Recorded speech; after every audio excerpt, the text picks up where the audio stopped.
Yeah, can I make an appointment for my Trackhawk? Yeah, I'm having an issue with it. You just lost something, no. The cost of opportunities is always good to know. But if you know that, then you're good to go. Yeah. No dreams too big. Chase anything, got the passion to do. Only a dream till it happens to you. Finally seeing money, now I'm acting a fool. Alright, so beginning of video, you guys saw me call All-Star Dodge. By the way, my name is Kevin Van Voris. Welcome to my channel. So there's been this one issue that I've been having with the Trackhawk, and it's not all the time. It's probably 80% of the time, and it doesn't matter if I auto start it or if I'm in the car pressing the button. So basically what happens is,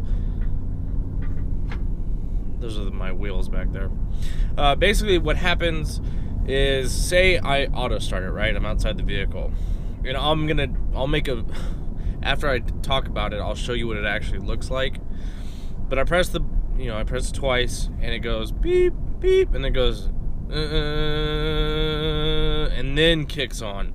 It's like a 2 to 3 second, like, hesitation. It sounds really, really awful. Same thing when I'm in the car. Press the button, and with the automatics you just have to press it. With the manuals you actually have to kind of hold it a little bit, so you just press it and same thing goes and then it'll like kick on. So for those of you guys who don't know, there's an actual recall on, I would say, most of the Trackhawks. So Tall Guy Car Reviews, Corey, if you're watching this, you might want to check your VIN and make sure yours is not one of those. So it's a pretty serious thing. It's where the fuel line meets the coupler, and I guess that the coupler can get loose and the fuel line will come off. And somebody on the Hellcat forum was actually one of the ones who, they were actually just test driving a Trackhawk. They got like down the street, the Trackhawk shut off, started smelling like gas. They got out of the vehicle, obviously, because that's what you should do. And now I guess it's happened several times, and I don't know, I don't think this is the same issue. I think this is something separate, and I'm not really sure what is causing. I don't know if something's not tightened down or a plug is loose, or I'm not sure, because it doesn't do it all the time.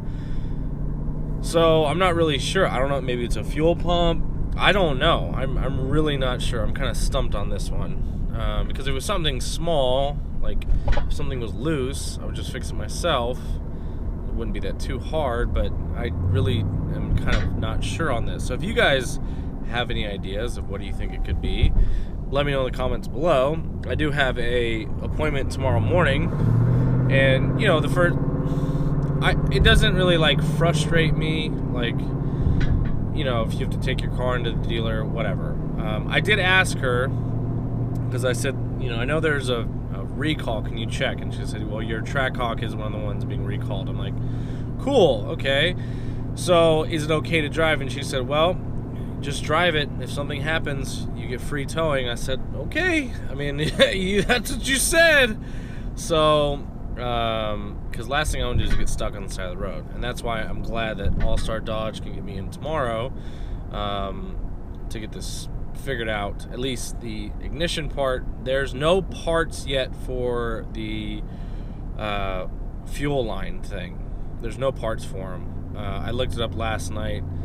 So their FCA supposedly about March 1st or 2nd should have the parts and what's going to happen. It sounds like a really, really easy fix, so that's nice. It just makes me a little nervous that this car is doing that weird startup. It didn't do it when we first got it, so I'm not really sure. It just started maybe a week and a half ago.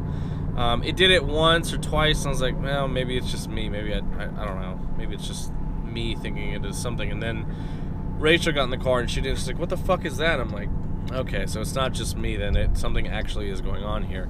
So I'm on my way to train a couple clients, and then I'll let the the car will sit for an hour, and I'll show you when I auto start it what it's like, because it sounds fucking awful. And I'm not really sure, but again, I asked the lady, I said, is this safe to drive? She said, no, it's fine. And she said, if it breaks down, we'll come get you and tow you. So, out of my hands, basically.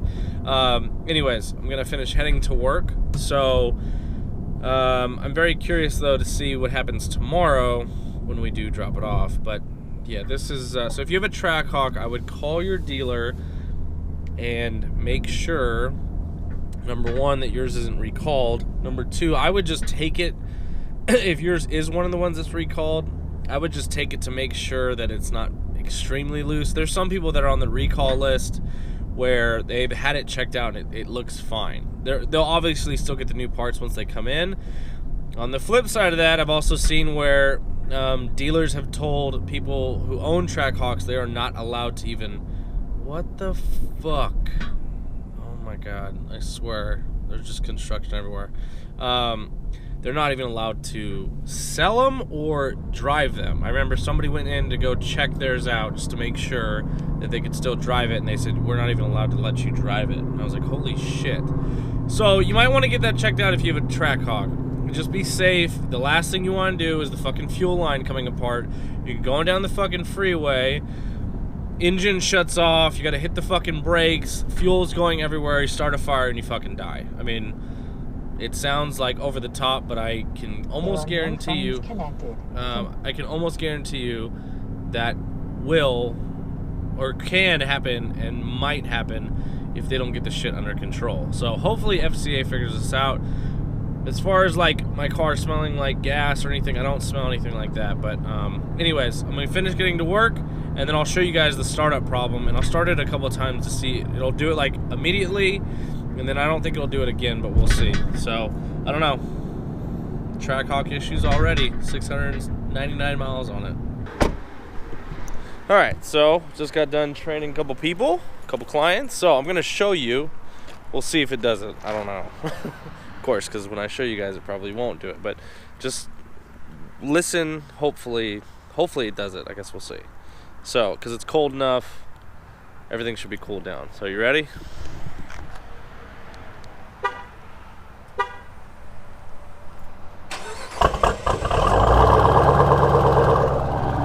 So that's not even the bad one.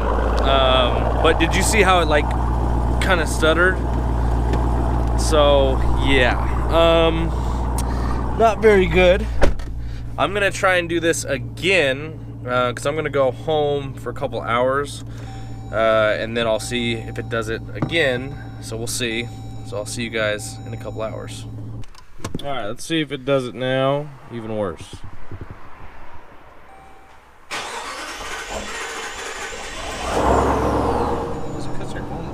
No. Alright, so there you guys go. Shit's fucked. It's fucked, man. Got an EcoBoost. Yeah, I should have bought a Ford. Like Dave. Should have bought a goddamn Ford. So, that's going to be the end of the video. I got to go back to work. Dave's got to get food. And, so yeah. Make sure you guys follow Dave. Don't buy a Trackhawk, I guess. I know. So, I don't know. We'll see what happens tomorrow when we drop it off. That's why you buy brand new cars, because you have warranty. Yeah, seriously. Yeah. Warranty, because if this was used, it'd be fucked. It'd be expensive.